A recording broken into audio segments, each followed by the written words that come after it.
Jonathan Kalan, welcome to Dirtbag Rich. Thanks so much, Blake. Great to be here. Tell me about your life as a dirtbag photojournalist.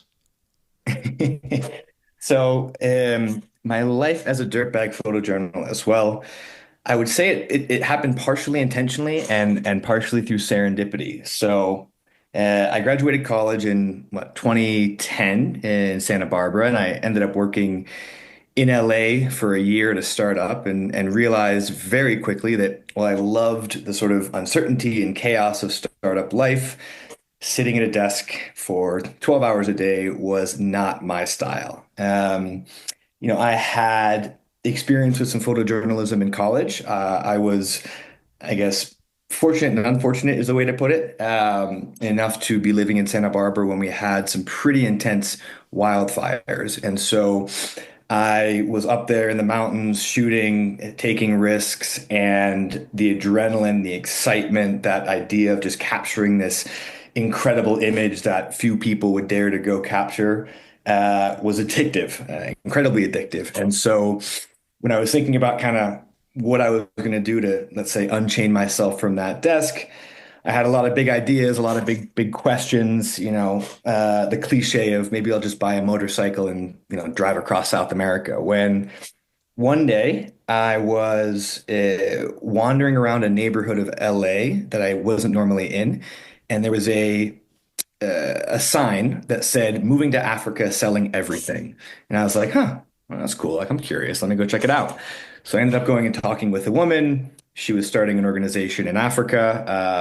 It was a social enterprise that was designed to, help orphan kids. It was a boarding school for orphan kids that was supposed to have micro businesses that would help fund the school run by students. So anyways, long story short, within a month, I had sold all of my things and hopped on a one-way ticket to Tanzania to first climb Kilimanjaro as a photographer for a fundraising climb they were doing, and second, to help work with this organization on business development. So, in the back of my head, I said, this is going to be an incredible opportunity to sort of see if I can pursue this idea of being a photojournalist.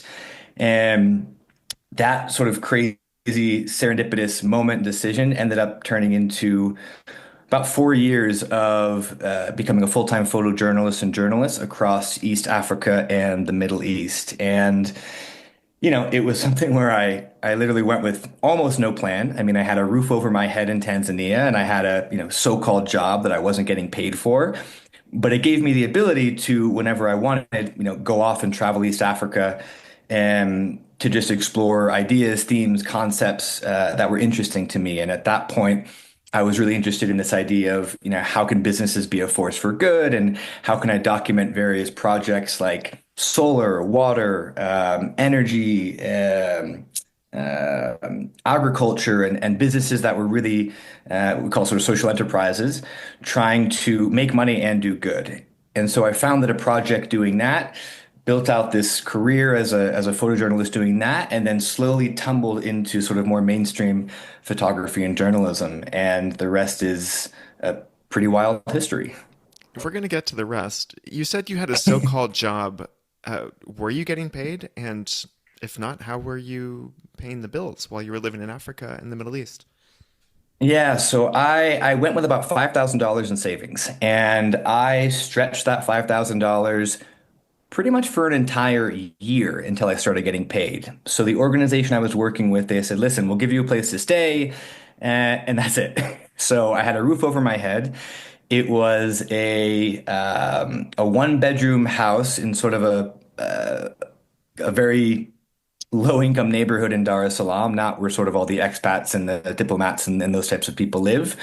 We had four people sharing one bedroom, all my colleagues, all women, and no running water. So, I had a roof over my head. I wasn't getting paid, but like I had enough to survive. And so for me, that was enough. For me, I said, great, like I'm here. I want to take this risk. I want to take this opportunity. I want to sort of prove myself. And I think at the end of the day, there was always this sort of fallback where if the photojournalism and that sort of pursuit didn't work out, I could always say, oh yeah, I went to Tanzania as the director of business development for this, small social enterprise. So there was kind of this backup plan in a sense, but it was really up to me to kind of prove myself and move in that direction. And took about a year. I think I ended up with maybe like $500 left in my account by the end of that first year. I smelled like rice and beans because that's mostly what I ate. But at the end of that first year, I started to find publications and outlets that would actually pay me and begin to sort of move in the direction of actually making money and being able to do what I loved. And who were these people who started paying you for photography? And what kind of photography were you doing? So yeah, so it started out with this project that I founded called the BOP project, which is sort of the base of the pyramid project, base of the economic pyramid, which was this sort of concept that I talked about earlier around how is business sort of a force for good. And I went around and documented about I'd say about 20 or 25 different social businesses, social enterprises across East Africa, from Rwanda, Kenya, Tanzania, Uganda. Um, and built this portfolio and became sort of I wouldn't say an expert, but there's very few people documenting what I was documenting. And so it was at this time where the media was starting to turn its attention to positive narratives from Africa, right? We tend to hear about war and famine and all of the bad things. And I was out there really showing, hey, like that's not the full story, right? There's other things going on here. And so I think I hit this sort of wave of interest at the right time. And I remember the first, excuse me, the first publication was a blog called Next Billion out of, I think it's University of Michigan. And they just gave me a platform so I could post and write and share the stories that I was covering in a non-commercial way. It was free. And then one day, one of those blogs was picked up by Christian Science Monitor. And they didn't pay me for it, but all of a sudden I could say, hey, like I'm published in a relatively known newspaper. And from there, it made it a bit easier to start pitching Christian Science Monitor to Mm. pay, and then kind of kept going on from there until eventually, I think I was 23, maybe. I I ended up meeting somebody from the BBC and started writing a column for the BBC Futures called Matter of Life in Tech. And it was, again, sort of covering through photos and stories, really interesting technologies across the region that were, really life-changing for a lot of people. And I think I was the youngest columnist for BBC. They didn't know how old I was. And when they found out later, they're like, man, we never would have hired you. But sort of the advantage of being somewhere where you only work virtually with people. Yeah. So, what was the economics of your life in your mid 20s as you were slowly piecing together this photojournalism career? Yeah, so it varied. It varied a lot. There were some months where I made, $200. There were some months when I made $3,000, right? And, even when I moved from Tanzania to Nairobi, I kind of got my own place. This was before the living in a closet. This was when I actually paid a moderate amount of rent. I think it was maybe 200 or 300 bucks a month. It varied, but I was always able to sort of get by. I think that's sort of the advantage of going somewhere that nobody else is and doing something that nobody else is that you're really able to sort of live in your own way. And it was stressful, but I loved it. I mean, I was thrilled. I mean, I got to literally travel, all the time, all over the region, and get paid for it, even modestly. So I would pursue the photojournalism part was really the passion, and that's a lot more unpredictable in terms of income. You might Hmm. get a gig that is, you know, pays you $500 for a shot or an article. You might get a gig that pays you 1,000, but most of it's pretty low. I would supplement that by doing photography for nonprofits and doing writing for maybe development publications, and those would pay a lot more. And it wasn't so far outside of the scope of things I enjoyed. I mean, I still loved writing and shooting about those Hmm. topics, even if it wasn't mainstream media. But it was a period where I was not saving, probably at least until the, I don't know, maybe second or third year. I remember distinctly there was a time in Nairobi where I was hanging out with friends having dinner, and all of the matatus, which are the sort of public transportation, it was a little bit too safe because it was, I think, like 1 or 2 in the morning. And I had to pay $20 or the equivalent of $20 to get a taxi back to where I was going. And I remember literally crying because I was so frustrated and so angry that I had to pay $20 as opposed to $2 to get back home. And it was just sort of, that was sort of the, I don't know, it was an interesting time. But I didn't regret it. I didn't feel like I was missing out on something. It was just, it was a choice, and I was happy with that choice, even if at times it limited my ability to do some things I wanted to do, or take a cab home. Hmm. A few years ago, I got stuck at Las Vegas airport late at night, and to get to my friend's house, I needed to take a taxi ride that was, I believe, 12 minutes and cost $75, and I felt like crying.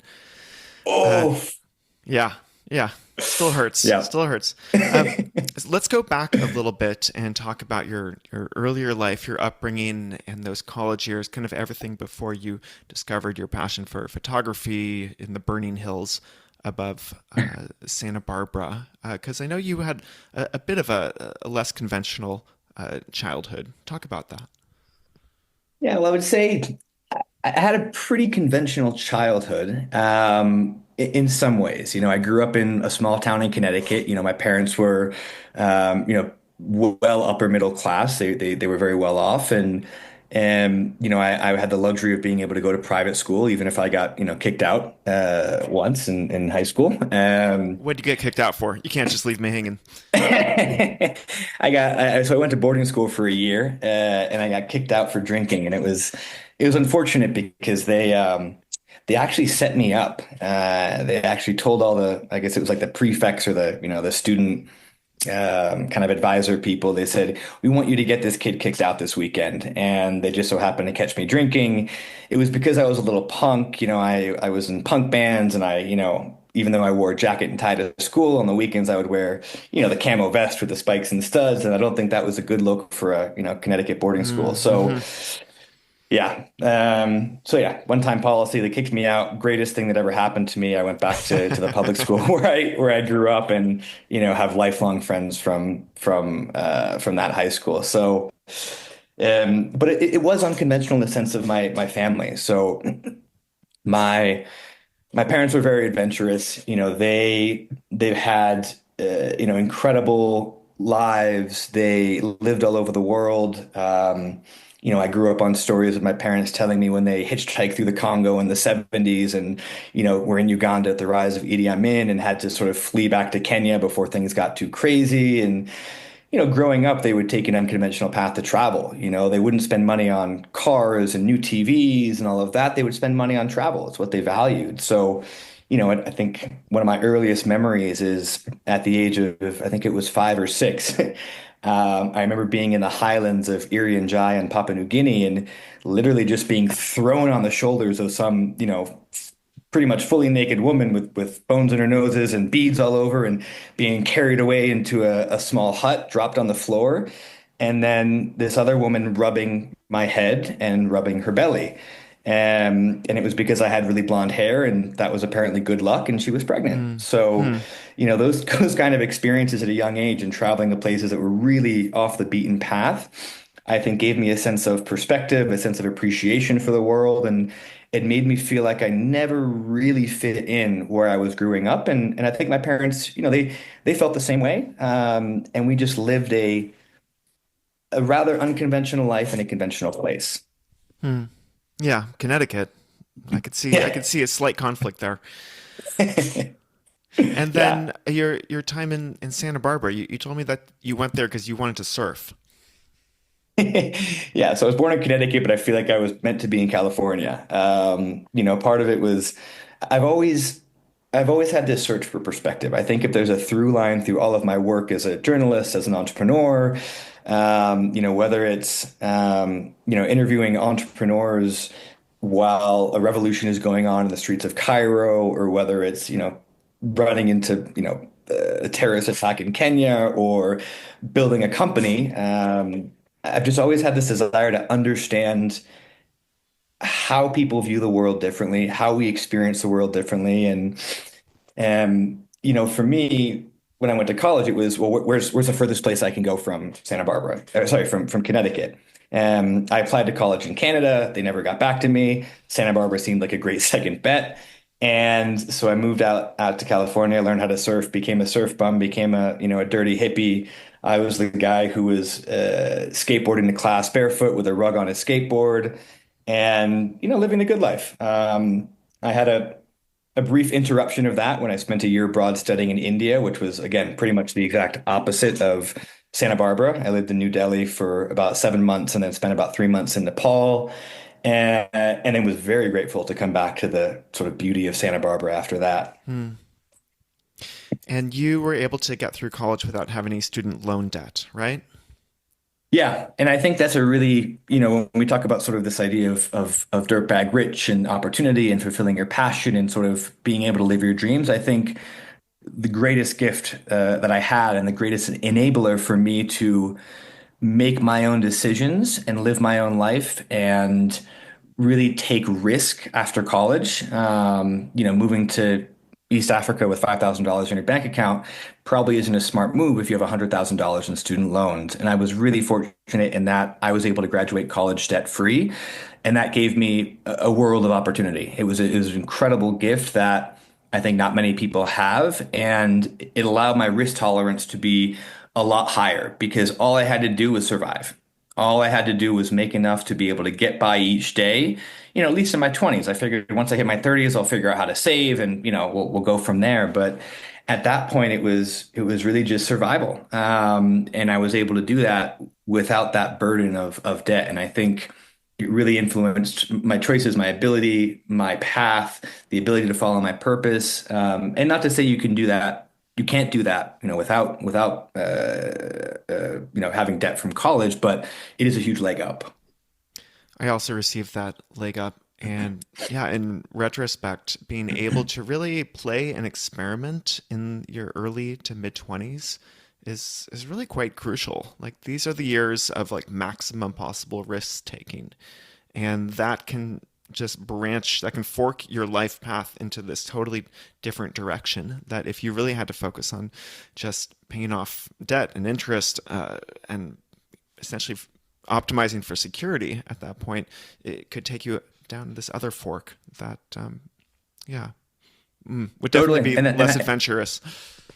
Totally. And that's a path a lot of my friends had to take. When they graduated, they had to get good jobs and then, they worked their way up the ladder. And then by 26, 27, they end up, meeting their partner. And I think that sense of their ability to change everything, to shake everything up, they have too much that has been there's too much stability and they're too entrenched in society and they're too entrenched in the world that they live in that it becomes way harder to just step back. Whereas, if you step out of the rat race, if you step out of the system in the beginning, I feel like it becomes a little bit harder to reintegrate later on in life. But you're just able to do so much more, and you have the flexibility and the creativity and the drive and um, yeah, it's interesting. I mean, one of the things I see in the company that I ran, so I ran a company called Unsettled. It was an adventure travel company for entrepreneurs, creatives, professionals, and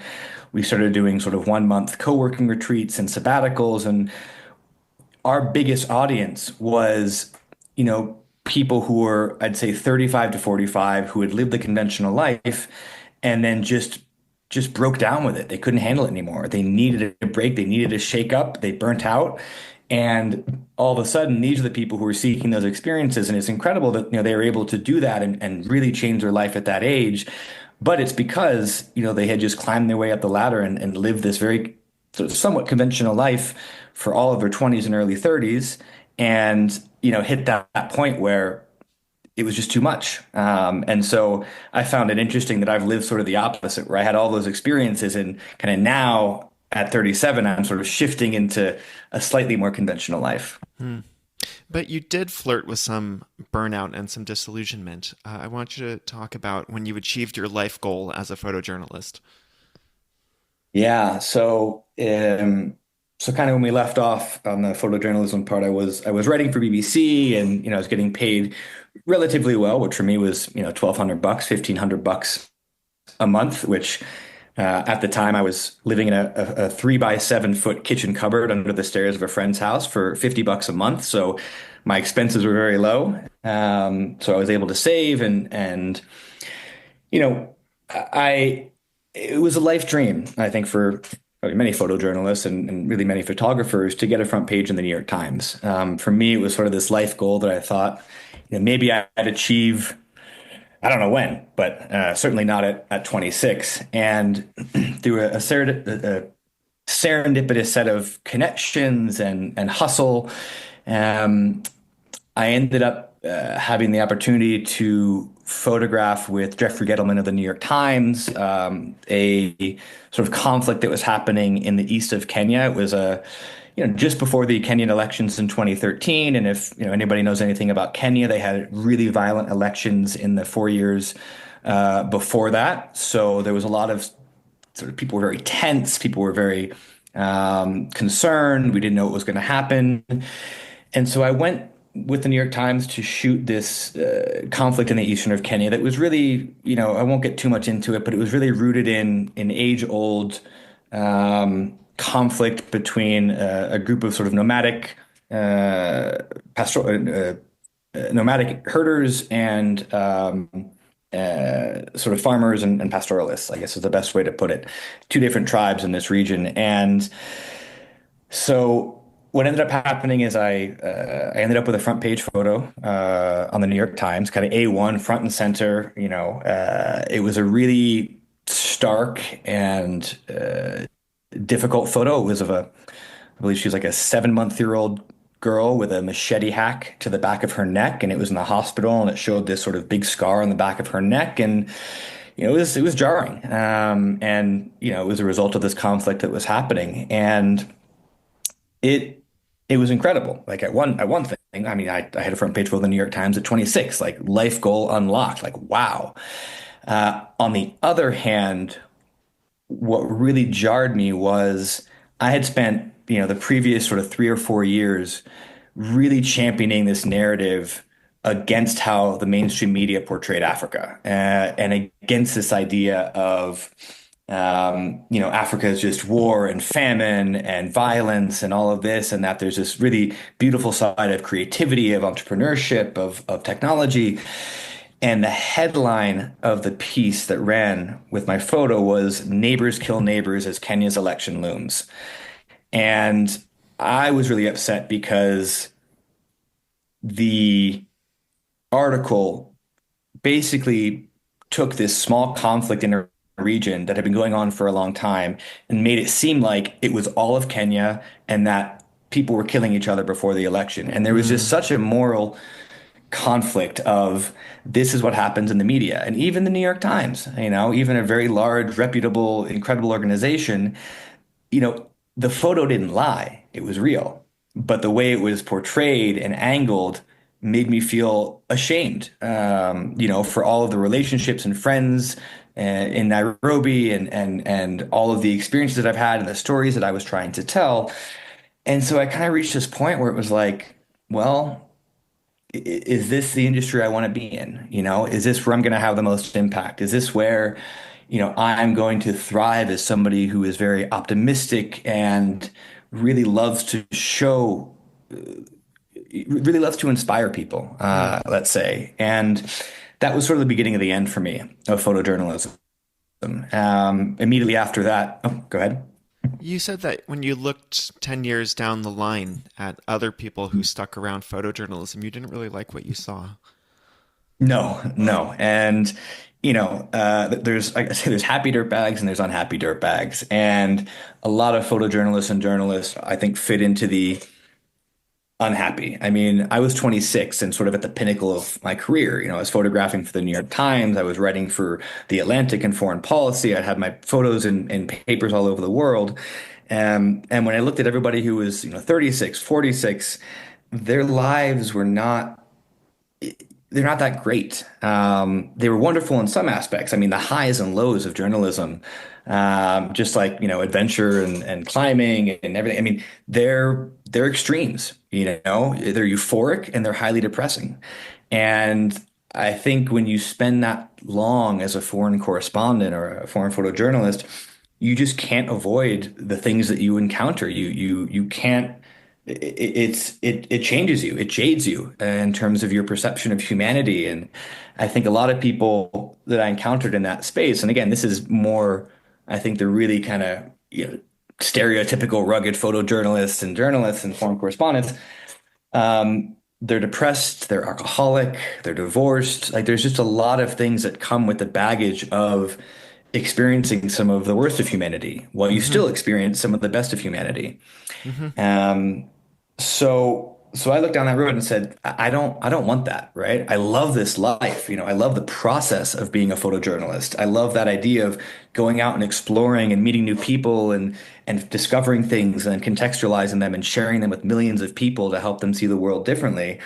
But the industry itself and what it does to you is challenging. And, that really only furthered when after I covered after I had the photo in the New York Times, I ended up in the revolution, the second part of the revolution in Egypt, and then I ended up in a terrorist attack in Nairobi, both very very tragic, extreme, intense, and dangerous circumstances, and kind of all that happening within the span of about a year.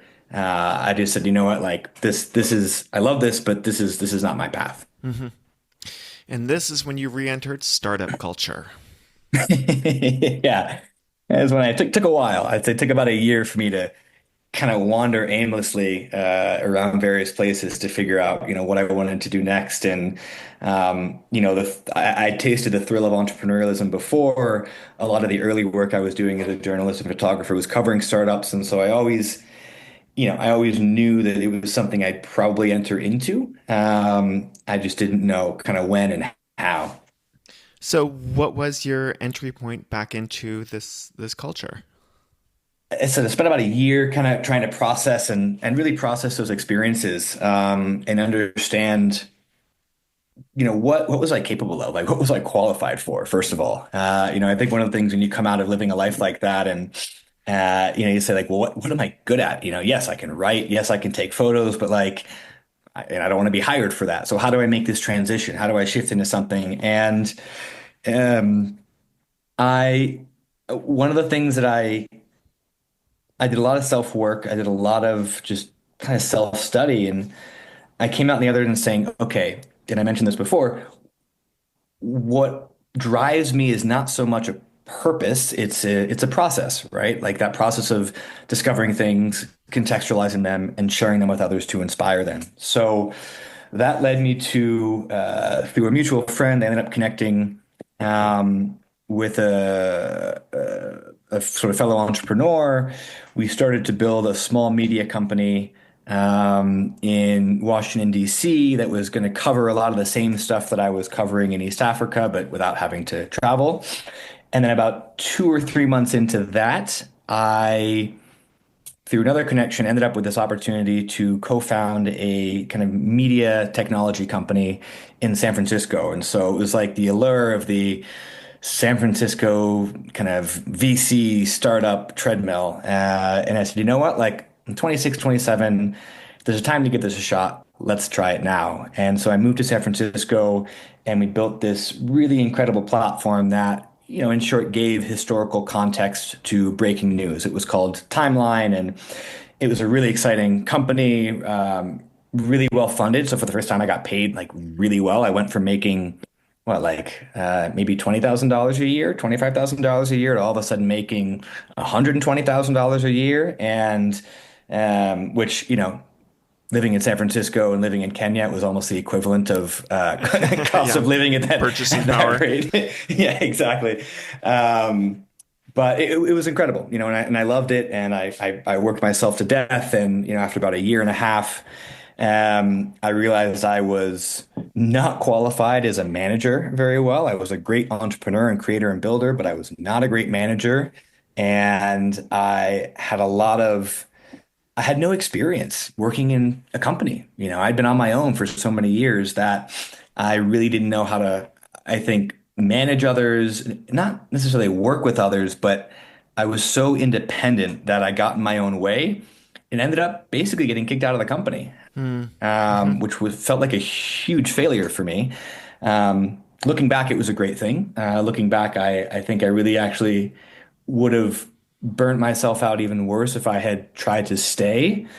And it was the greatest thing that happened because about 2 months later, I ended up co-founding a company that was really driven by my own sort of sense of purpose, my values, and what I believed the world needed, and was really deeply rooted, I think, in a lot of the experiences I'd had growing up and as a journalist. Hmm.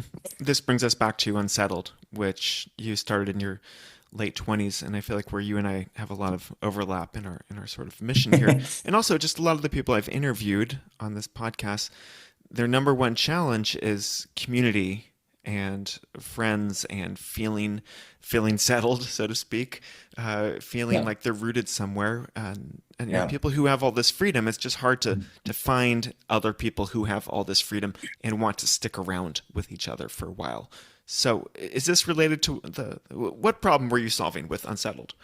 Exactly that. You nailed it. So, around 2000, 2015, 16, sort of the rise of remote work, the rise of the consultant, the rise of the solopreneur, there was just this massive tidal wave of so many people like yourself and probably many people that you've spoken with who could work independently, could work from anywhere, and wanted to make that choice to work from anywhere. I mean, if you could work from a high rise in New York City or a bungalow in Bali, like which one are you going to choose?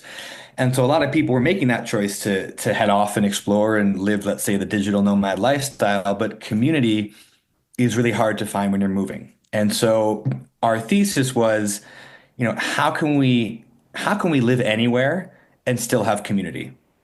And still have that sense of people who are challenging us to be better, people who are teaching us new things, people who are inspiring us. And we ended up building a company called Unsettled based off of that premise with this idea that like being unsettled is not a bad thing. A lot of times people hear that word, especially Brits for some reason. I don't know why. They're very uncomfortable with the Hmm. word unsettled. Americans are a little more so. But we built Unsettled on this premise that like it's okay to be unsettled. There's certain points in your life where you want to be unsettled, where you want to shake things up, where you want to really experience things differently. And the whole idea of the company from the beginning, it was, live anywhere 1 month at a time with a new community of people in a new place, in a new environment, like reset your routine. So we started organizing the first co-working, co-living retreats in the world, I think. I mean, it was us and this one other company called Hackers Paradise, which were good friends of ours. And we just started running, like 30 days in Bali, 30 people, complete strangers from all over the world, usually 15 to 16 different countries, who are all there to, some work remotely, some who are on sabbatical and just looking to connect with new people and sort of have new experiences. And we found that these things were just incredibly transformational.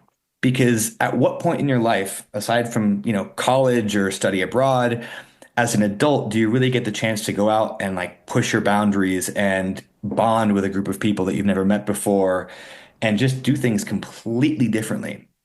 So we built a company, crazy journey up and down, from 0 employees to 25 employees to, no money to, fundraising and raising, $500,000. And every mistake you could make, we didn't make all of them, but, a good amount. But in the process, just built this incredible community of over probably now 4,000 people from 70 or 80 countries who have lived unsettled and had these experiences. And it was rooted in this idea of just embracing the unknown, embracing new perspectives and new ideas. And a lot of people who went on Unsettled completely changed their life trajectory as a result and started living lives more aligned with their purpose and aligned with their passion. And, we had a lot of workshops and programming that we designed to really sort of help them find that path. And and on the back end, we also ran adventure trips. So my passion is sailing, my co-founder's passion is sailing, and so we also were running kind of week-long sailing trips for our alumni and keeping that adventurous spirit up. And so yeah, it was incredible. But as with all good things, after about 6 years, I also burnt out of that pretty badly. What led to that burnout? I think a couple things. I mean, one was there was I was entering my sort of mid 30s, and there were some months where I was paying myself $2,000 a month. Some months I was paying myself $4,000 a month. And it was, from a financial standpoint, unsustainable. I was living the life of my dreams again, just like as a photojournalist. Hmm. And everybody who kind of looked at me said, "Wow, you're living the dream. I mean, you're getting paid to literally take other people traveling around the world and have these incredible adventures." And yeah, that's incredible. But running your own business, always stressing it's not a very profitable business. It's a great lifestyle business, but we had built it in a way because we took not venture capital, but angel capital, which is sort of funding from people who have money to invest in sort of smaller startups, hoping that they grow. We had expectations to grow, beyond a certain threshold and either sell the company or be profitable enough to give dividends to our investors, and we just couldn't find that path. We made, we were running maybe at some point 70, 80 trips a year, like 3 to 4 or 5 each month. And we just couldn't hit that point. And I realized at the end, like, we're not going to hit that point. At least the combination of my co-founder and I, he was very lifestyle business oriented. I kind of wanted to push it and grow it, but we couldn't figure out how. And around the same time as all this was happening, obviously COVID threw a major wrench in our plans as a travel company. We survived pretty well in the first, year and a half of COVID because we had done really powerful things on the virtual side of our programming. But I was just, I was reaching that point. And about 6 months before COVID, I had happened to meet my now wife on one of our sailing trips. So I was her captain, she was a client. I know there's rules against that, but when it's your company, you can sometimes do whatever you want.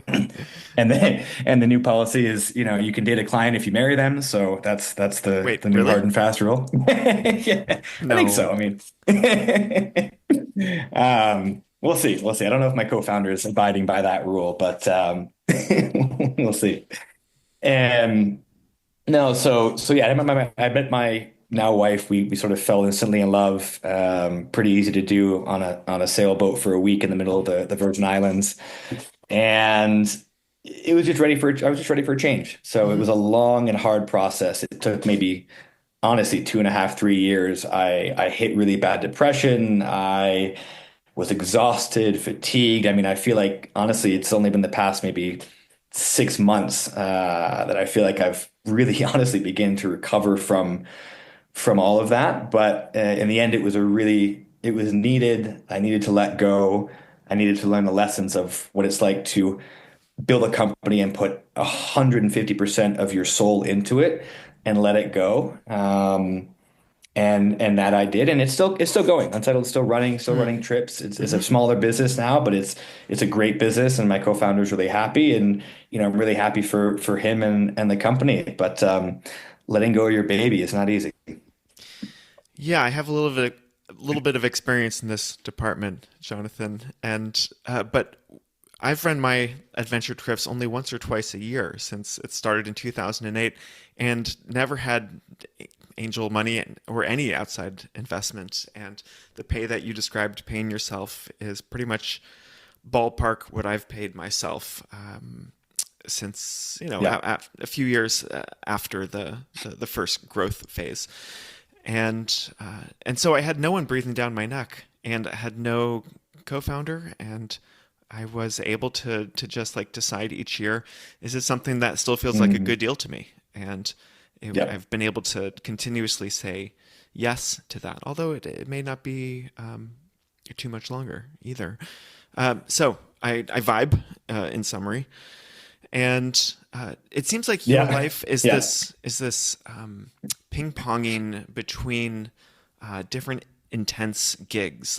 I can see why you have this startup energy. It's like you want to like go in and rapidly make something happen and take chances, and then like as soon as it slows down or as soon as you start burning out, it's like you then kind of ping pong over to the other side of the work world, and you find a different but similarly intense opportunity. Am I describing you accurately?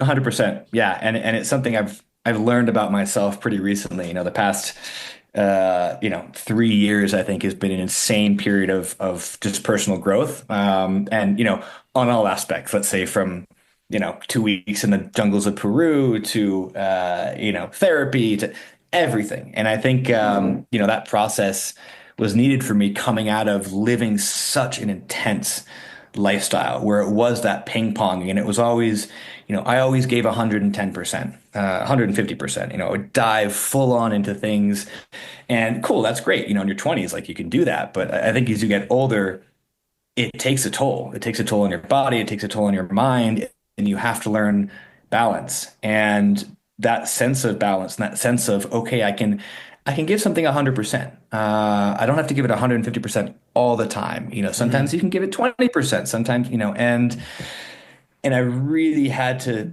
sort of evaluate my work, my life, that balance because I was a super workaholic.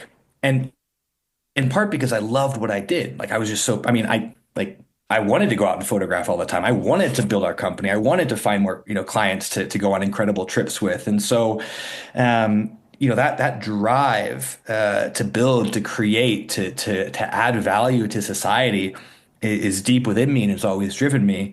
But at some point, you have to take care of yourself. Hmm. And while those things certainly fulfill you, and they did fulfill me,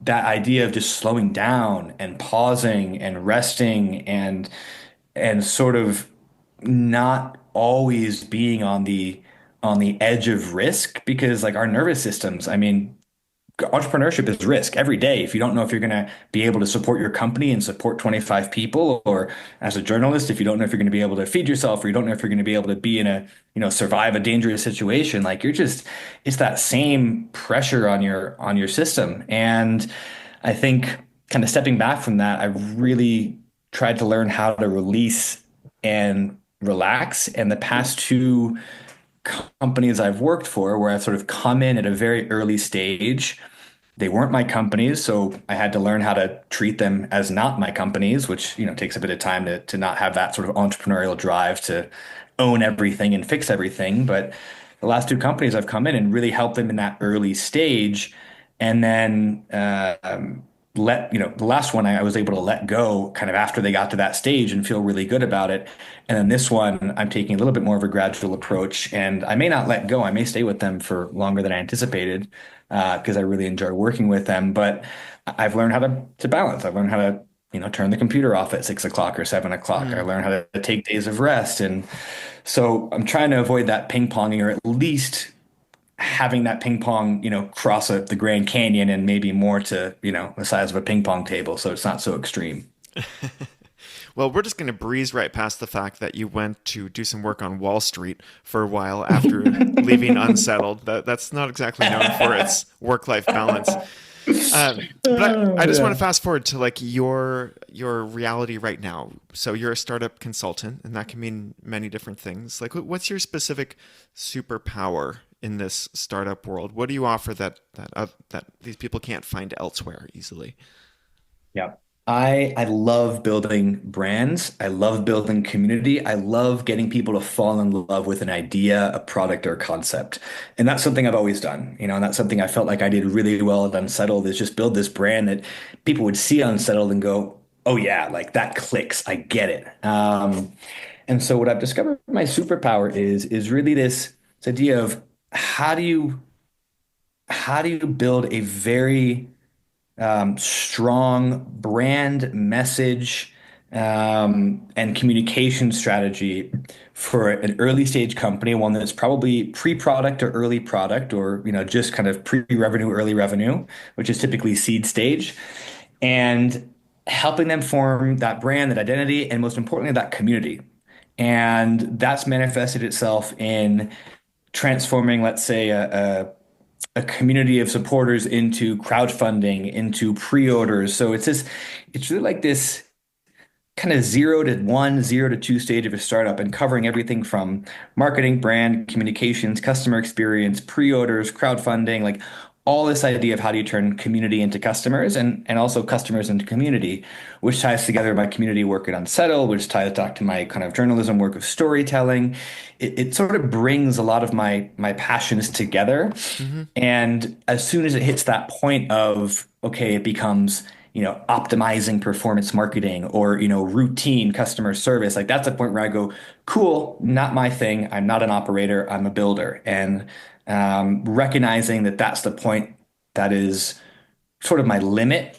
Mm. Whereas in the past, I'd normally go past that because my self-worth was often very tied to my work and very tied to what I was doing. And now I can say, no, I feel very comfortable in what I'm able to add at this certain stage. And I'm very comfortable saying, great, you guys can move forward now.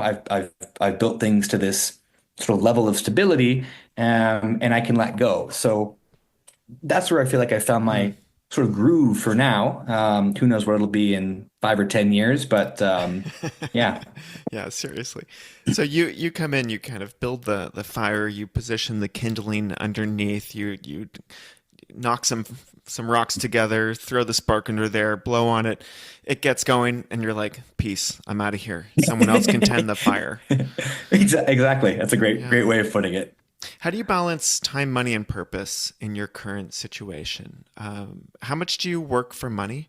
How much free time do you actually enjoy? And do you feel like you're really doing something purposeful and meaningful when you're playing this fire starter role with early stage startups?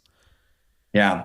So I think I'm very particular about the kinds of companies that I work for. Wall Street being that exception, with that brief little sabbatical that I had, which I wasn't almost. I was still working remotely and I was a consultant, so I was not in the fire. But where where I balance it is, the last company I worked with, kind of in this capacity, was, building a smart bird feeder, which basically means it's a bird feeder with a camera that takes photos and videos of the birds in your backyard and sends them to your phone. And for me, like that's a beautiful way of connecting people to nature in their own backyard. It's a great way of Hmm. teaching people about biodiversity, about nature. Like I'd much rather get a notification of a bird than, my Twitter or Facebook or whatever else. So I was passionate about that because it was just connecting people to nature. I got paid really well for that job. I ended up being full time with them for about a year, but I kind of burnt myself out. I was working at 6 o'clock in the morning because most of the team was in Slovenia and I was in Mexico City. So I had calls from 6 a.m. to noon. And by the end of that, I was done. I was toasted. I couldn't go out. I couldn't experience my life here in the same way. And so after a year, I said, great, like I made good money, but I was not feeling good. I was not feeling healthy. I was exhausted. And they had also reached a point where, I felt like they didn't need me in the same way. They had already started to ship the product and they were kind of moving into more scaling. The fire was burning. Fire was burning. Fire was burning, and I found that it was a good time to step out. So I did. And the next opportunity I took, I decidedly only wanted to work half time for the first year. And I said, look, this is how much money I need to feel like I'm being taken care of. It's not enough for me to save, but it's enough for me to live my life, for me and my partner in a sustainable way, not in the long term, but let's say a year or two, and live our lives in Mexico City. And I intentionally said I only want to work about 50% of the time because I don't want to burn myself out. I don't want to get over involved. I want to try to curb those tendencies to kind of get my tentacles in everything and fix all the problems. And I stuck to that. And it was really, really healthy for that first year. And the company I've been wildly passionate about. We're building an AI powered mobility device for the blind and low vision community. So you could think of it as like a self-driving stick in a way for people who are blind or low vision, Mm. using the same kind of technology as self-driving cars. And Hmm. so it gives people who are blind the ability to actually, move independently and many times for the first time in their life because 97% of people who are blind or low vision don't use canes or dogs. There's very few dogs available for people. And just the technology is really not, nobody's developed it for this community. And our founder is blind himself And it's an incredible project, an incredible company. And so I'm excited because I'm learning about, a whole new perspective of people who, navigate and live in the world, without sight. And I actually just recently, about a month ago, switched to, excuse me, switched to full time. And I felt like I had done the half time for a year and kind of found that balance and found that rhythm and found that I could prevent myself from going too deep and take my time. And now I feel like, okay, I can go to full time and not stress out about it.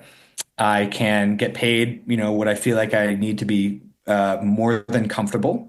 And then I'm doing something I'm passionate about. So really, for the first time in a very long time, I kind of feel like I'm nailing all three. I don't want to jinx it, Hmm. but I do feel in a really good place with that. But again, it's 37 years of learning and experimentation to get there, and nothing's forever. So this could last a month, Hmm. a year, 10 years, and you don't know. I guess I'm curious if you really feel like you can push down on the gas pedal and then hit the brakes when you need to with your current work. Or is it more like a certain opportunity presents itself, it's either full time or nothing. And even if you're not really feeling it, you're like, well, this is a better opportunity than doing nothing else. How much, yeah, real flexibility do you have in this position as a startup consultant? Yeah, I think it's always negotiable. Honestly, I mean, that's what it comes down to is you set the boundaries, you set the ground rules. You know how you work best. And some people that takes time to figure out. What does it mean to work at your best? Do you work best in the morning, in the afternoon, at the night? Do you prefer that you need a 2 hour nap in the middle of the day, which I've gotten in the habit of doing? Like everybody, if you don't know how you work at your best, I encourage everybody to take some time to figure it out.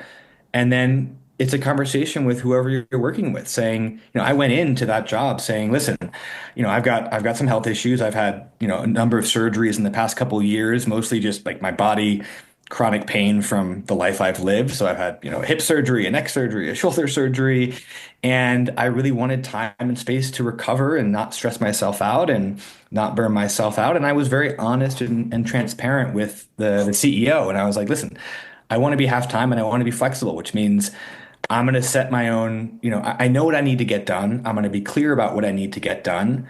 And I'm going to get that done on my own time. But I'm going to be a collaborative member of the team. Like I will be Mm, online almost every day. I don't want to take a lot of calls because I don't want to, have to be tied to the desk all day. hmm. And so it worked out really well. It's just being transparent. And even now that I'm, so-called sort of full-time working with them as a consultant, they know, that there's times that I'm going to be unavailable. And that's okay.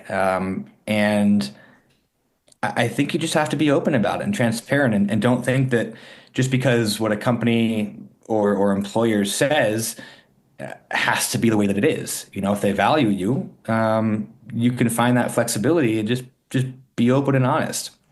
I agree. And you've also told me that you think hustle culture is bullshit and that it really does not address the question of what is enough and when is enough, and that you believe you can have a small business and still have a great life. It sounds like you believe these things in spirit, and you've also struggled to live these values in your own life because you like hustling and you're good Mhm. at it and you get rewarded for it both financially and socially, and it just makes you feel like you're alive. So Mhm. talk a little bit about this tension, kind of looking at the excesses of hustle culture and saying, I Yeah. don't want that. I don't want to be burnt out again. And then also being energized by it at the same time. Yeah. Oh man, so many things come to mind with that. Like, I mean, I think number one, I'll start with just general hustle culture. Like hustle can be great. Like hustle is how great companies are born. It's how great things happen. Whether it's a creative hustle, an entrepreneurial, like doesn't matter. Like hustle is great.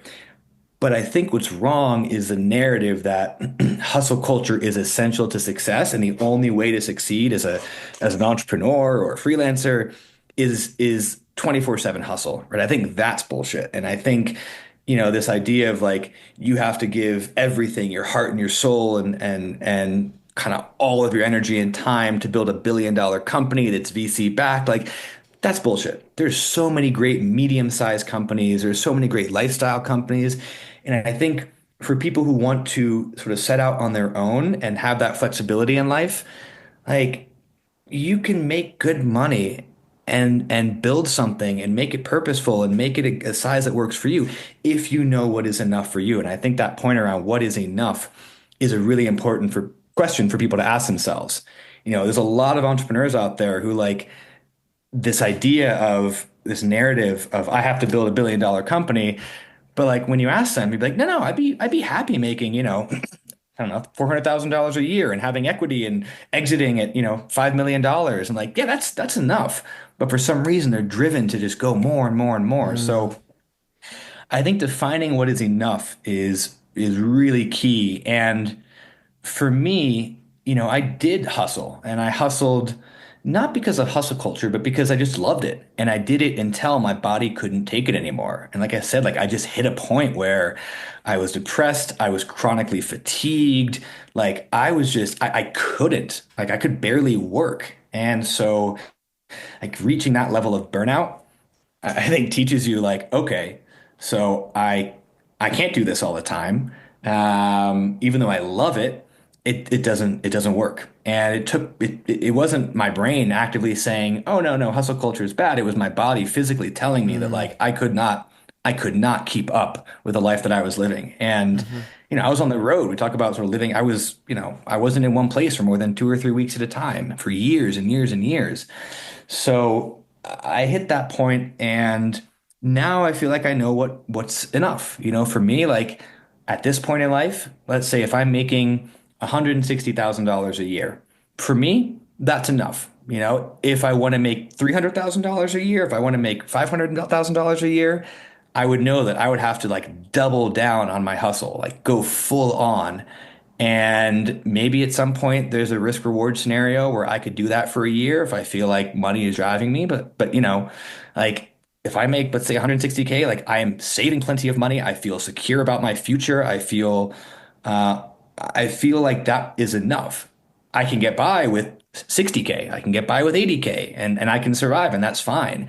That would be enough for me if I really wanted to work 20% of the time or 50% of the time. So I think it's just kind of figuring out this equation of if you're somebody who wants to take off for 6 months and adventure and explore, and how much money do you need to do that? And so maybe you have to work really hard for 3 months or 4 months to do that. mm, It's a scale and it's flexible, but it takes defining what enough is for you at this point and at a later point in life to be comfortable, and mm. my level of comfort 10 years ago of living in a kitchen cupboard is different than my level of comfort now at 37, living in a beautiful place in Mexico City with my partner, like just different life stages. Hmm. Seems like it really requires a certain level of being antisocial in the sense of just, you can always find someone else who tells you you need to make more money or like you could be doing better or you could have a more incredible life. And at some Yeah. point, you just need to say no to these people or say just no, thank you. That's for you. It's not for me. A bit of a curmudgeon, just a bit. Um, Last thing I want to talk about, Jonathan, your body is clearly still working to a good degree because you and I barely missed each other earlier in 2024 when we both rode bikes through Patagonia on the Carretera Mm, Austral and you a bit further.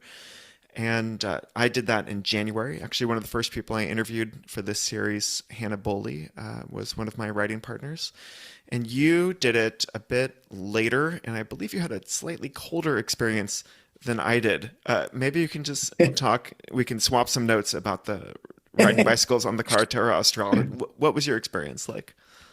well, I think similar to you, we both wish that we had way bigger tires. Oh my gosh, biggest regret, hands down. My God, yeah, the Ripio there, the gravel is horrible. So, yeah, oh man. So, and this is kind of that like, I don't know. I never want to lose the adventure spirit, right? I never want to lose that dirtbag feeling, and I think I found a partner who is equally happy in a corporate boardroom, advising a family office as she is, barefoot on a beach or in a forest living in a hut, and I think it's very lucky to have found that, right? Like we can live rich, we can live poor, we can adapt however we want to, and make that choice. And so, I think we felt pretty itchy. We felt like, okay, we're settled into our place in Mexico, like we've kind of nested and found a home.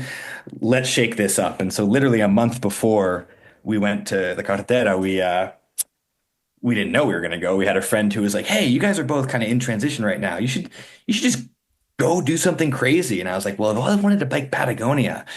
And so with basically a month of prep, we just like got everything together, went down there, and it was, I mean, incredible. So yes, bigger tires would have been amazing. Road bike tires suck on gravel. We started off with 12 days of freezing rain, Delightful. which again, like it was, it tricked us. The first day was stunning. It was like beautiful. We're like, oh my God, this is amazing. And then just like downhill. So yeah, freezing rain.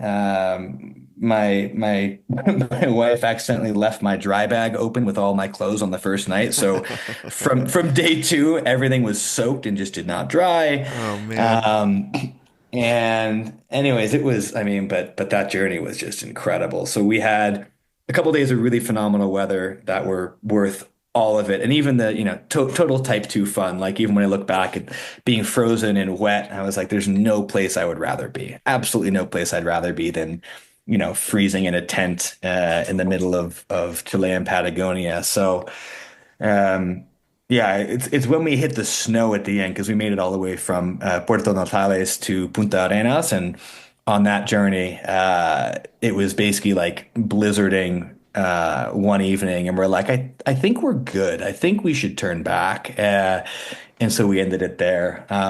But I do want to continue the rest. I want to go to Ushuaia. So if you're planning to continue that route, man, I'm in.